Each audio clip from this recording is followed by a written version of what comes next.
Hey everyone, coming at you live from Manhattan at the new Jomboy Media studios. Just want to let you guys know ahead of our new episode of Shea Station that we did lose the first 5 or so minutes of the episode. So you're going to miss our intro regarding, the Bengals advancing to the Super Bowl and Tom Brady retiring. We're going to jump right into the discussion about John Heyman's new report that the Mets are pursuing one more significant piece, whether it's a bat or a pitcher. And then after that, we're going to head to our mainly scheduled topic for the episode, which is the X factors for the 2022 Mets, which players are going to step up and fulfill big roles next season. So hope you guys enjoyed the video.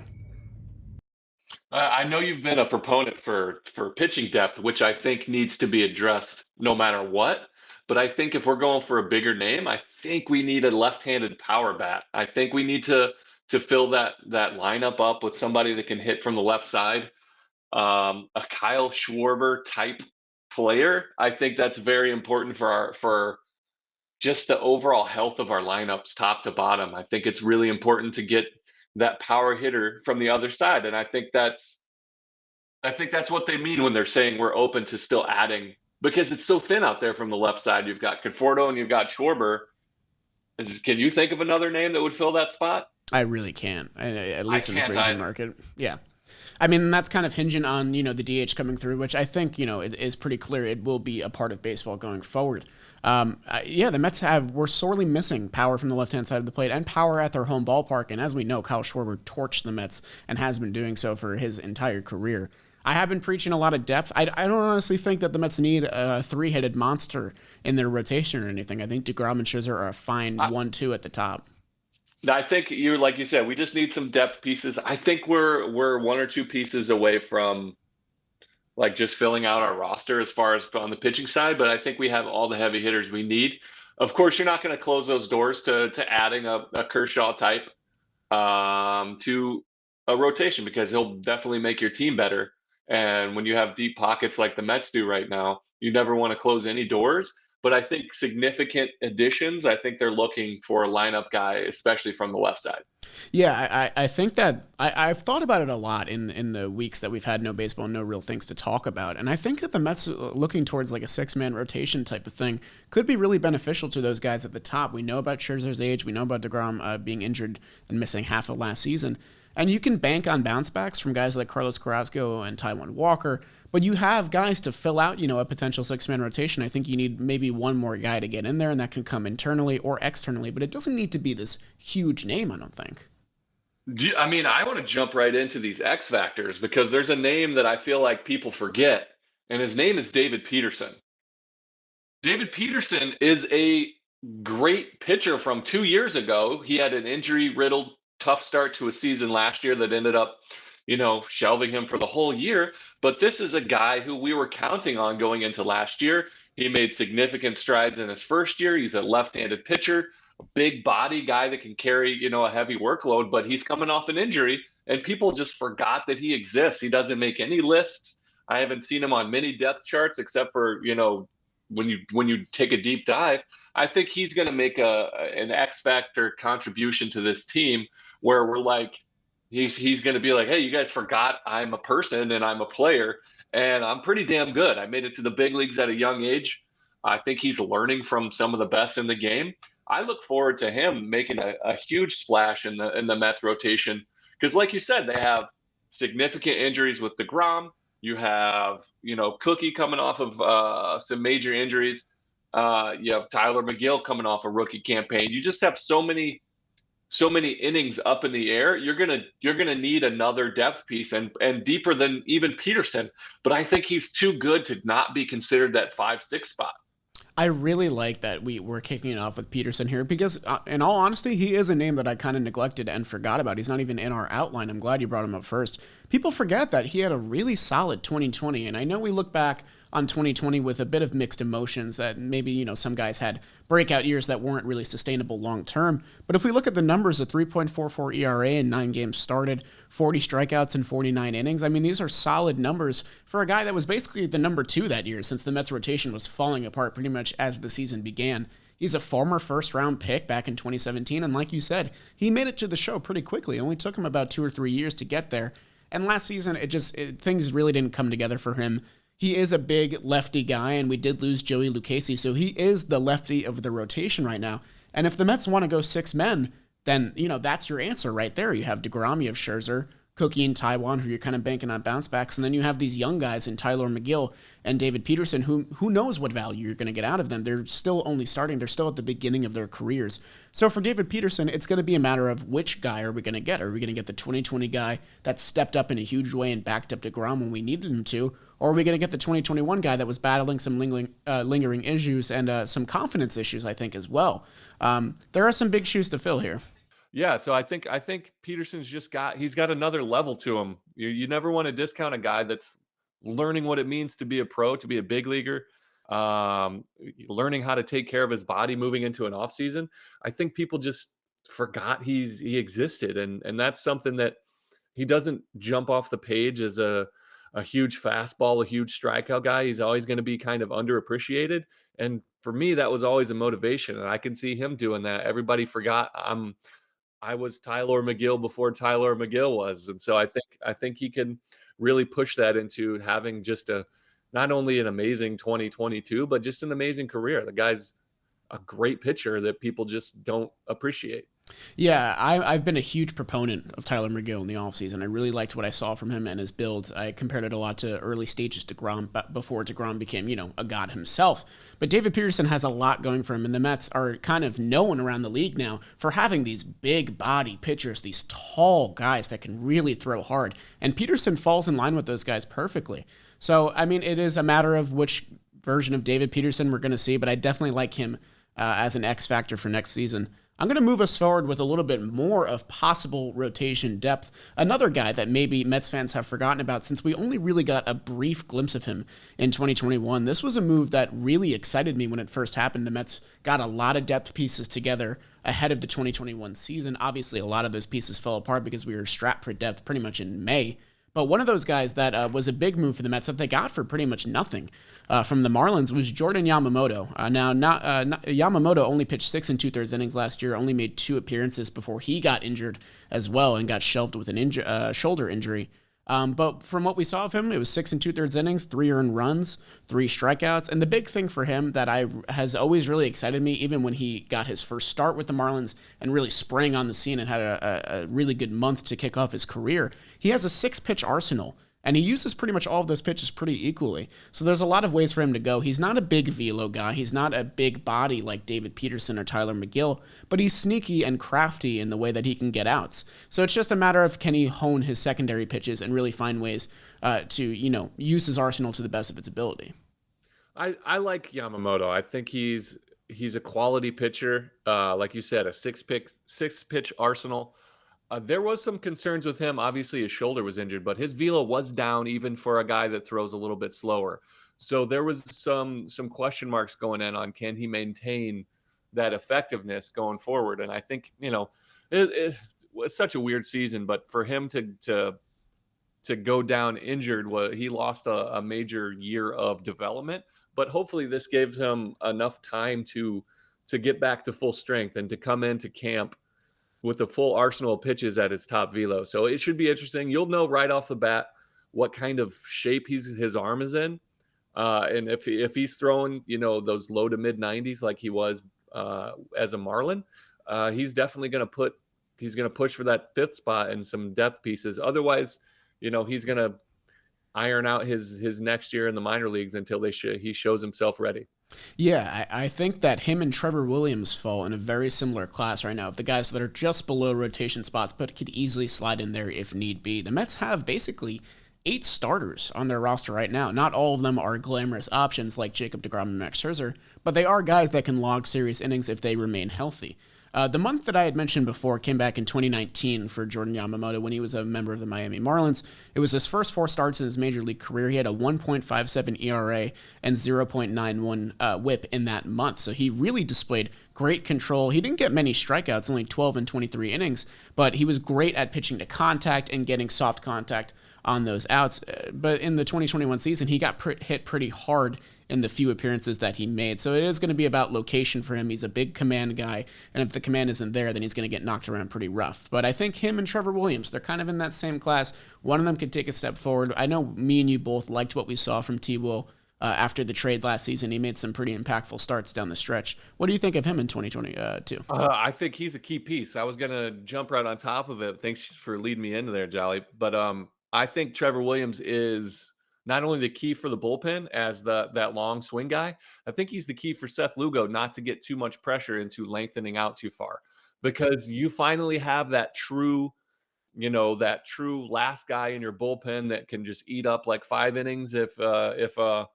starter gets pulled earlier, whatever the case may be, gets done early. But he can also, make a spot start here and there to fill in that rotation without having to make a roster move.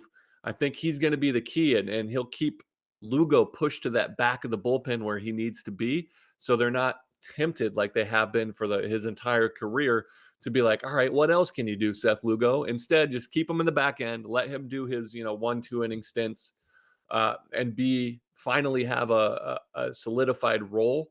So I love what Trevor Williams brings. To me, he's a lot more, just based off of track record, he's a lot more reliable than Jordan Yamamoto. Nothing against Yamamoto. He just doesn't have a track record yet. And that's what you want out of a guy coming out of the bullpen is you want somebody that you know what you're going to get. That if you rely on him, especially to be that long guy, like say your starter, twists his ankle running down the first baseline, comes out in the second inning after his first AB, whatever the case may be. Trevor Williams slides into that role. He's going to give you 4 to 5 quality innings, and you may not win the game, but he's going to eat up those innings and he's going to keep you within reach. Whereas Jordan Yamamoto could come out and go a third of an inning, give up like 9 hits and a couple of runs. You just don't know. Or he could go 6 shutout. So Trevor Williams is that reliable veteran presence in that bullpen that could be that true swingman for me. Yeah, I really like the points you made there. And I feel like people are dwelling on the Javier Baez trade as a loss because we got 2 months out of him and he hit the road and we gave up a top prospect in Pete Crow Armstrong. But on the other side of things, we still have Trevor Williams for a decent amount of control here. And, you look at his baseball reference page, it's kind of deceiving how long he's been in the league and how many innings he's logged. Over 145 innings, 3 years in a row from 2017 to 2019 as a member of the Pirates. One of those years in 2018, a 3.11 ERA and 31 starts. That wasn't that long ago. There's still a chance that Trevor Williams can recapture that. Now, I do think he's going to be a member of this bullpen, but when he was last season, 32 innings here, 3.06 ERA, these are solid numbers, and he was fulfilling pretty much every role. We saw him go 2 inning outings. We saw him getting an inning here or there. We saw him make a couple starts. So he really is a versatile piece of this bullpen, and I really liked what you mentioned about Seth Lugo, because one thing the Mets cannot do anymore is really mess with Seth Lugo and his role. There's no more going to be, they cannot put him back in the rotation again. I really think that stunted his growth in 2020 and set him back a little bit. If Seth Lugo can be the 8th inning guy, or maybe even a closer by committee candidate, like Trevor May, like Edwin Diaz, I think that'll help him settle in and, really get over the woes that we saw in the second half there. I would like Seth Lugo to pitch between the 4th and the 7th, maybe give you up to 50 pitches, and get a couple of days off, like guaranteed get you 2 to 3 days off in between, keep your arm healthy, keep you versatile. If you need that 8th inning guy, hopefully, like all things being equal, Trevor Williams is going to come into camp as a starter. He's going to be that. And if everything works out the way the Mets want it to, health-wise, everything else, he's going to slide into that swing role on the bullpen. He's good enough, as you mentioned, to slide into that number 4 or 5 starter role if need be. But if you can, make up your perfect season roster-wise, he's going to be your last guy in your bullpen that can fill that spot out. But he's a reliable guy. Just a really good big leaguer that can do many things, and the Mets are going to need him in multiple ways. But mostly, if things are going the way, towards a World Series victory, he's going to be a bullpen guy. Yeah, I definitely agree here, and I think I want to stay on the topic of the bullpen because the Mets could add to the bullpen, but if they don't, they still have a solid setup here. with guys like Trevor May, Edwin Diaz, Seth Lugo. The one guy that I think is the biggest X factor in this bullpen, and no bias, obviously, because we had him on our show. He's a good friend of ours. But Drew Smith, he finally got to be healthy in 2021. He logged 40 innings, had a 2.4 ERA. He had a really terrific season. And he was another one of these guys that was pretty much all over the place. We saw him come to the rescue in that Taijuan Walker blow-up in Pittsburgh. He pitched solid innings to keep us in that game, a game that we eventually won. We saw him finish 10 games this last season. So Drew Smith is another guy that is going to be able to move around this bullpen. The one thing with Drew Smith that I think will probably prevent him from being the closer is that he's very much a pitch-to-contact kind of guy. His FIP numbers are not great because he's not a huge strikeout candidate, and that's okay because Drew Smith has that nasty cutter, and he's really good at getting hitters to be choked inside and hit for ground balls. So I really liked what I saw from Drew Smith. Again, there wasn't a ton to gauge before the 2021 season just because of his injury woes, and overcoming that I think was a huge boost in his confidence. So I'm really excited for what we're going to see from him in 2022. Me too. I'm a huge Drew Smith fan. You talked about all the possibilities of what he can do. I think he's going to make huge leaps forward. He's going to be a 7th, 8th inning guy for a long time, and I see that starting this year. But you mentioned Miguel Castro, and I think that Miguel Castro is the definition of an X factor. He got a little bit of a taste of being in the Mets bullpen because he was asked to do things that he shouldn't be asked to do. He was asked to go 2+ innings multiple times. He was coming in I felt like he pitched every day for a while. And for a guy that has that type of explosive stuff, you want to make sure that he's at the top of his game every time. And that's going to push him to the back of the bullpen, give him a Seth Lugo type role to where, look, this is when you're going to pitch. Be ready during these times. You got to stay flexible in the bullpen. But for the most part, in order for you to get ready every day, you have to kind of know what role you're going to pitch in, whether it's a positive game or a negative game script. You have to know your role. And for a guy like that to have an established role, to be that 7th inning guy, to get to Trevor May, to get to Edwin Diaz, if he could say, plus or minus 1 or 2, and then you come in. If he could get a consistent role, I think he's got another level to step up. I think he's a future closer. If he continues to ascend, he's got that kind of electric stuff. I think he could be that factor. But I think you just got to let him have a role, stay I'm not even sure what the word is. Stay consistent in how you deploy him out of the bullpen, and you're going to maximize his worth to this team. You're going to put him as a manager, this is what you want to do. You want to put a guy in a position to be successful on a day in, day out basis, and messing with when you're ready is really hard to do out of the bullpen. And I think he was set up to fail quite a bit of times last year.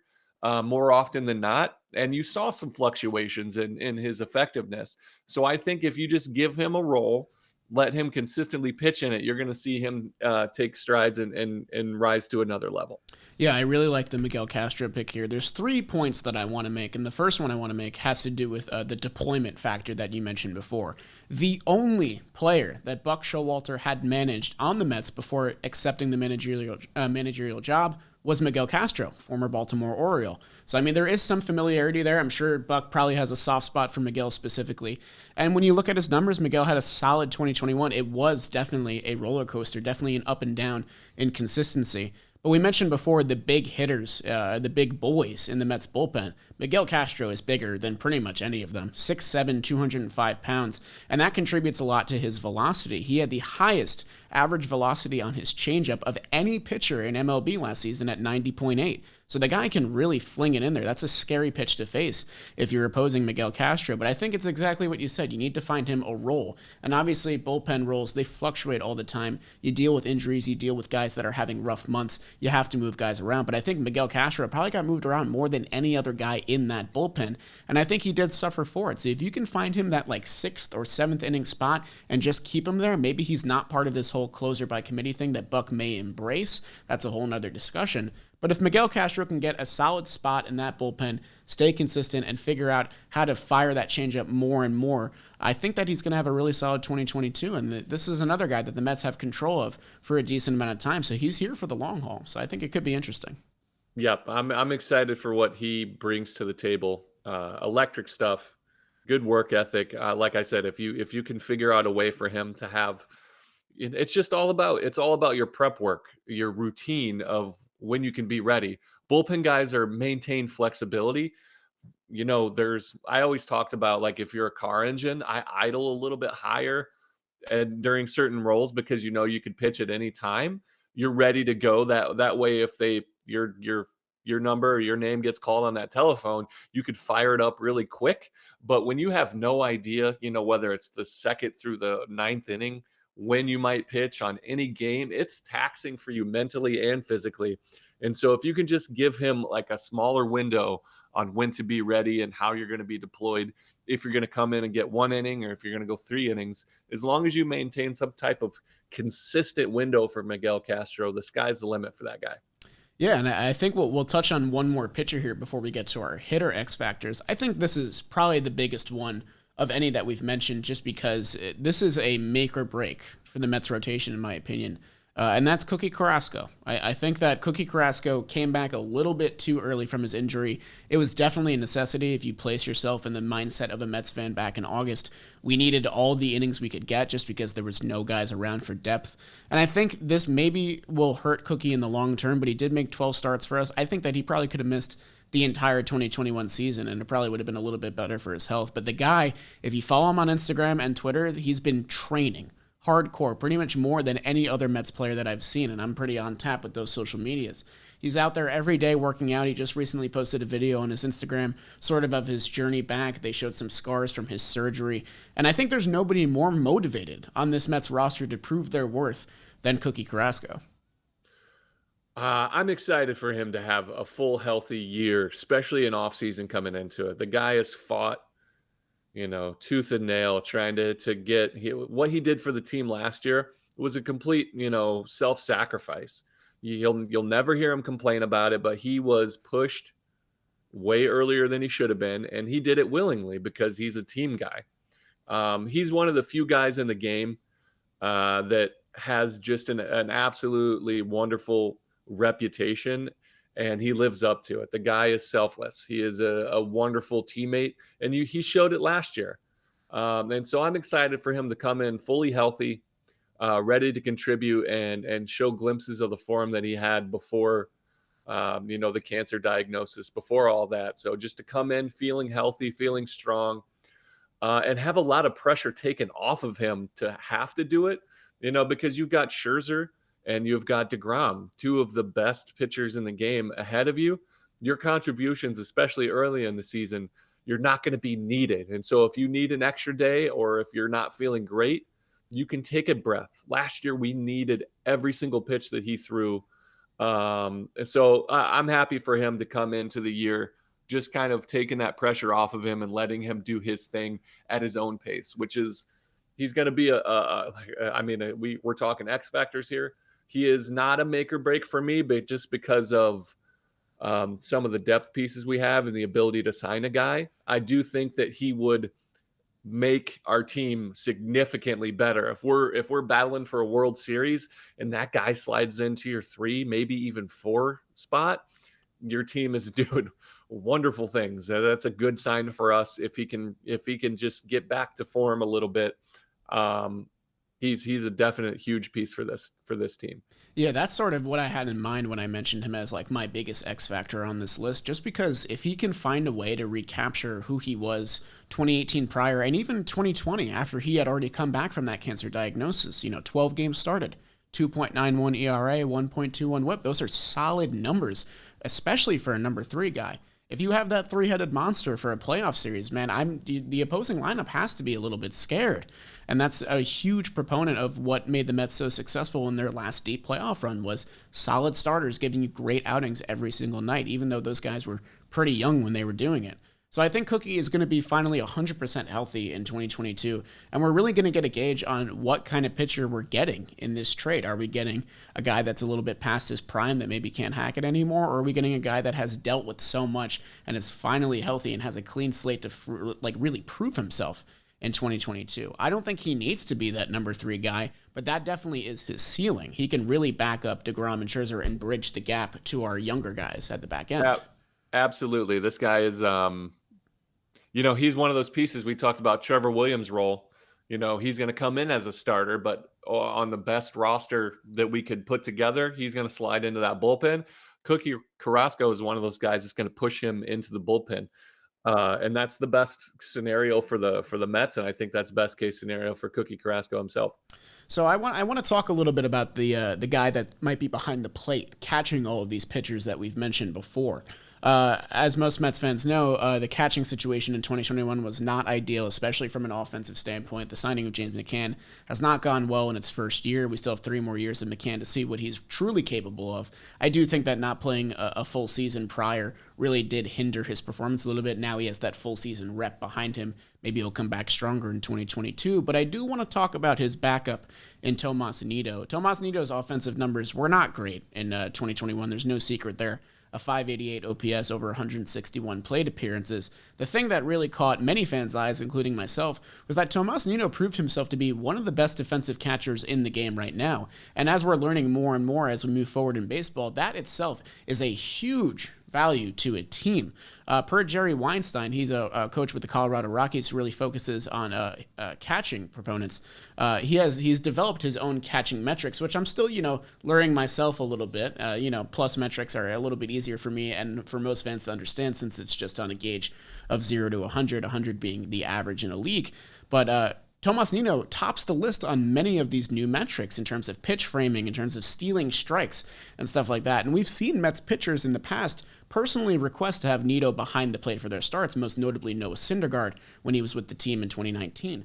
So I don't know what the future holds for Tomaszenito. Obviously, our number 1 prospect is Francisco Alvarez, who is a catcher and is going to be probably fantastic from what we've seen of him. But there's still this year in between Alvarez being ready in 2022. So it's a matter of who's going to step up to the task, whether it's going to be Mccann or Nito. I like Tomaszenito as a human being, as a player. I love throwing to him. He's a great catcher back there. He's smart. He's got a cannon. He can throw guys out. And he also understands what it means to be a catcher because he'll sacrifice himself at the plate to make sure that he's locked into the game behind the plate. So he'll make sure, but he picks his spots on when he can truly battle. He'll come up with some really clutch hits. And that's really all you want is a guy like Yadi Molina in his career. If there's 2 outs and nobody on, the dude's just trying to hit a home run. He doesn't want to hit a single and get on base. So you can exploit that. But Nito's the same way, whereas he understands that his biggest addition to the team is how good he is behind the plate and handling the pitchers. So he's focused on that, but he'll give you some good at bats. He's got good pop. He can hammer the ball if need be. He won us a game in Atlanta last season when he homered off Will Smith in the 9th. I don't know if there you go. That. I mean, he came in. He comes in clutch when need be. I think he's just a good baseball player. One of those classic catchers of old school. Those Puerto Rican born, backstops are just they're different, man. And I love what he brings to a team. You mentioned James Mccann and what he's kind of not been for the Mets when they signed him. It was a questionable free agent signing to give him that big of a contract, coming off basically like a half a year of success. But you're going to need both of them. You're going to need both guys to step up. I think they're going to split some playing time this year, and that's fine. I think James Mccann is more offensive, and hopefully he starts to bring what he showed glimpses of when he was with Detroit. But for Nito, you got to keep both of these guys healthy. You got to be able to bounce them back. It's a weird platoon split because they're both right-handed hitters, but you're going to see both. They're both going to catch multiple guys. If I'm a pitcher and I'm of DeGrom or Scherzer caliber, I want defense first. I want to throw to Nito because I know what he's going to do behind the plate. But if I'm also, DeGrom or Scherzer, if Mccann can smack an RBI double every once in a while, I'll take him, not being quite as elite as Nito. But I love that you brought up Tomaszenito. He's kind of been an underappreciated member of the team for a while. But he really got to show himself in extended appearances last year, and he showed what he's worth. Yeah, I feel like more teams are learning that defensive catchers are just important to have on a roster in general. I know the Braves made it an effort to sign Manny Pena at the very beginning of the free agent market because you don't want, someone lackluster as your backstop backup because, those are guys that are going to have to play every week. A catcher can't play all 162. We know that. So Tomaszenito bringing that defensive value, that's a thing that'll never go into a slump because it's instilled in him. It's what he's good at. It's what he's trained at for years and years. So that's not going away anytime soon. It's just a matter of if James McCann can bring that offensive value to the plate. You talked about what he does defensively and pitch framing and getting those corner strikes. This might be the last of a dying breed because of the institution of robot umpires in AAA. I don't think we in the baseball community were quite ready to see or didn't think it was this close to being, knocking on big league doors in AAA. So the pitch framing, it might be a thing of the past, but it is right now. It is very important to how successful your pitching staff can be. And Nito brings elite level, maybe even, super elite. Like you said, he was at the top of some of those advanced metrics measuring how good you are defensively. But who knows how long that lasts? Maybe by the time Francisco Alvarez is in Queens, we don't even have to worry about it, which is sad to me, but also, we'll see what it brings. Yeah, it is a double-edged sword in that way. And you brought up Francisco Alvarez. I do want to touch on a couple more Mets prospects. For those who don't know, the top of the Mets farm system is extremely talented, but also still a little bit far away in terms of when they'll be major league ready. Guys like Alvarez himself or Brett Beatty, Ronnie Mauricio, you're not going to see these guys until probably 2023 or 2024. There is a guy that we did actually get a taste of last season just because of pure necessity. We needed all the hands on deck that we could get, and that's Khalil Lee. He was acquired in a trade before the 2021 season with the Kansas City Royals. The Mets really did great work on maneuvering trades to go get him and adding him to our farm system. And the thing that with Lee that excites me a lot is that he's a great defender in right field, and I think that's something you want off the bench in 2022. Now, there was a matter of his plate discipline and his struggles offensively, and I do think it was a matter of I just don't think he was ready for the show quite yet, and it just necessity brought him up to the MLB level. He went 1 for 18, 13 strikeouts. We all know about that double he hit in Miami. That was huge. That helped us win that extra inning game. But, if you look at his AAA numbers, he was something of an offensive beast down there. The thing that really stuck out to me during his AAA tenure was a .451 on-base percentage. And that just goes to show that Khalil Lee has great plate discipline, and that's one of the few things that can really translate well between AAA and MLB. You don't know about the pop, you don't know about, extra base hits and all that, but if you can, work a good at-bat and work counts well, there's going to be a spot for you on the bench for the Mets in 2022. It is a matter of if he starts with the club at the beginning of the season or whether he gets the call later on, but I think he's definitely going to compete for a spot in spring training. Yeah, his you said a word that I found, very, very poignant, and it was necessity. Last year, he got called up because of necessity. He was on the 40-man, and he was available, and they needed guys like that. And he was not ready offensively. He was in over his head a little bit, which is fine. I was there. It's part of it, man. It's different. It's different when you get to the big leagues. Suddenly it doesn't matter how much you're developing. These stats matter. All of a sudden your, projectability is now, let's see what you got, kid. And it becomes real. And he just wasn't ready, which is fine. He's still young. He's going to have to earn it this year, though. And I think that means he's going to need to be seasoned a little bit longer in AAA.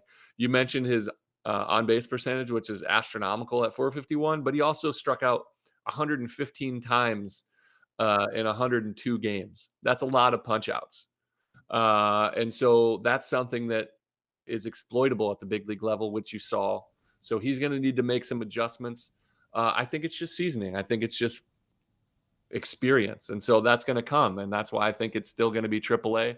I don't think he's going to come into spring training competing for a spot, much like Trevor Williams is going to come in competing for a bullpen or a rotation spot.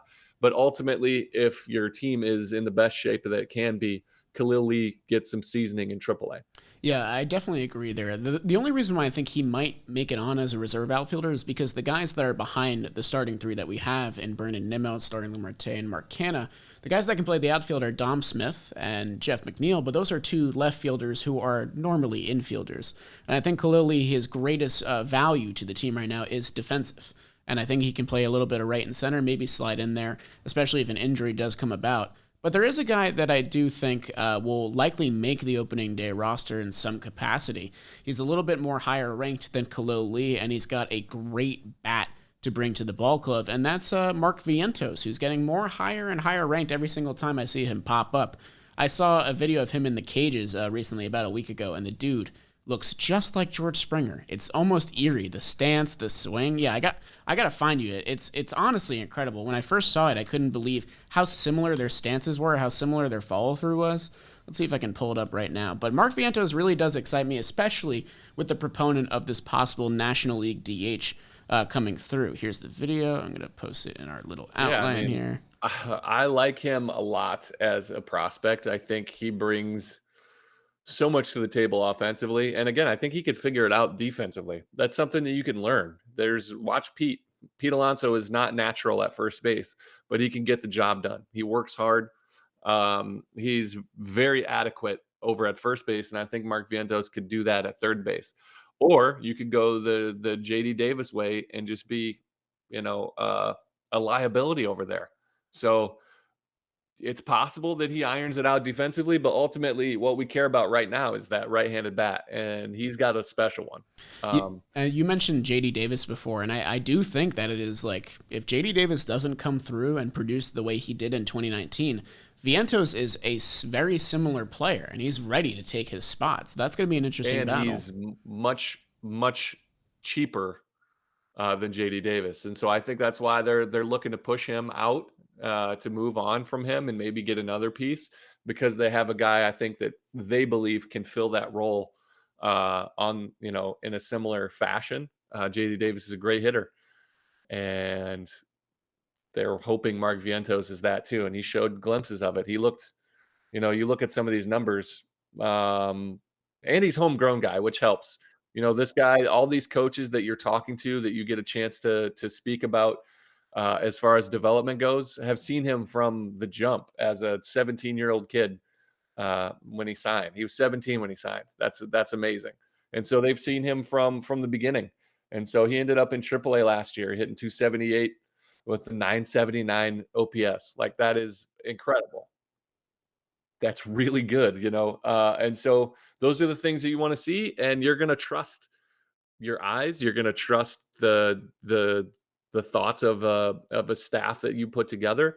And if he's ready, or if they think he's ready, he's going to see some big league pitching. And that's really exciting for me to watch, because I love seeing guys of this caliber make it up through the organization that they love. It's pretty cool, pretty exciting.